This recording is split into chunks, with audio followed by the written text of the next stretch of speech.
So GPT, Generative Pre-trained Transformers, is just a building block, a very, very, very big building block, mind you, but it's a building block that we can build other stuff on top of, such as ChatGPT or more complicated models like GPT-4. So let's talk about the journey from going from GPT to modern ChatGPT and modern Generative Pre-trained Transformers. And there's an interesting story here of how it all converged from research in the fields of teaching computers how to play video games, teaching robots how to walk, and also some human know-how that came together to create the AIs that we have today. So first of all, let's talk about deep reinforcement learning. This is one key. So this goes back to the days where we were trying to train how to play a video game using neural networks.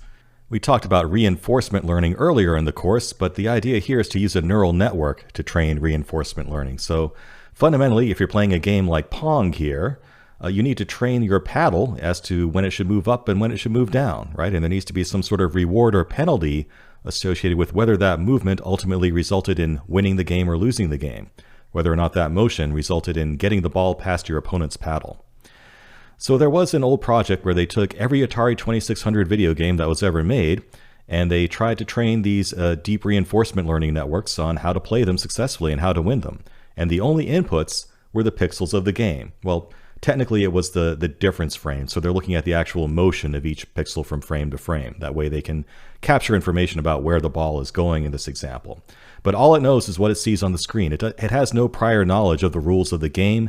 It has no prior knowledge of the physics that might govern how that ball behaves. It just learns it by studying the pixels given into it. And the network that guides that motion is called a policy network. So that policy network learns how to control the game.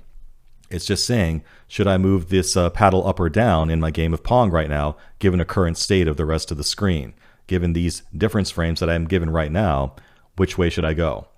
And the reward in the terms of reinforcement learning is whether the ball eventually got past the opponent's paddle or not.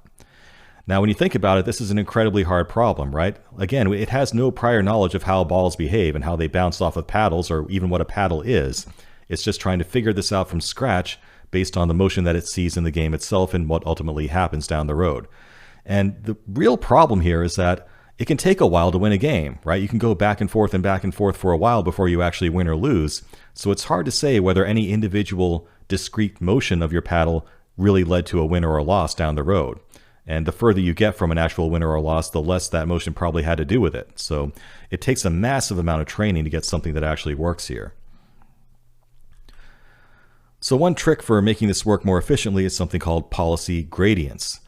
And well, it's not just a trick, it's necessary really. The problem, like we said, is we don't have a label to back propagate right away. So when I move my paddle up or down, I don't immediately know if that results in a win or not until sometime possibly further in the future, right? So I don't know right away whether to reinforce that motion with positive or negative feedback. All I can do is have a gradient associated with that motion, just like we have gradient descent in supervised learning, right? And after we do finally win or lose a game, we can go back and update those gradients that led to that win or loss as either positive if we had an eventual win or negative for an eventual loss. So there's a little diagram here that goes into more depth as to how that actually works. It's probably not terribly important because you won't have to write this from scratch ever, but the idea is that on the left here, we have a visualization of a score function gradient estimator. So that is a Gaussian distribution on the left, and we have some samples on it that are represented by those blue dots. Those arrows represent the gradient of the log probability at each point there. And the direction of that arrow, you can think of that as the direction in which you'd have to nudge the mean distribution to achieve that, to increase that probability of that sample, right? So if I want to increase the probability of any one of these individual points, I'd have to nudge the whole thing in that direction. That's probably the easiest way to explain that. In the middle, let's imagine that we lost a game and we're applying a -1 score to this part of the distribution and a positive reinforcement to this part of the distribution. We end up with this color coding because all the green ones are going to be multiplied by 1 and all the red ones are going to end up multiplied by -1. So when we take the new mean of all this and add them all up together, we end up with this new distribution here, where we've nudged this whole thing down toward the positive ones that we were reinforcing.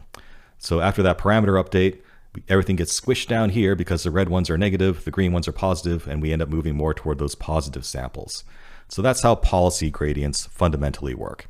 And you can see them in action here. So they published some videos of how this actually works. So Here's an example of Pong that was actually trained using policy gradients, and it actually wins. So it's actually winning these games. Now you'll note that that paddle is all over the place, right? Because again, it has no knowledge of physics. It has no knowledge of what that ball's gonna do. It's just trained on the pixels of the game. And you'd have to train it much more for it to get smoother motion out of that. Because right now there's really no reward for being smooth. You know, it's what you would expect to do as a human, but since it lacks our human intuition, it doesn't know that there's any value to moving in a smooth and not this helter-skelter manner over time. As long as it's getting that ball back where it needs to go at the end, that's all it cares about. Now, a further refinement on this is called Proximal Policy Optimization, or PPO for short.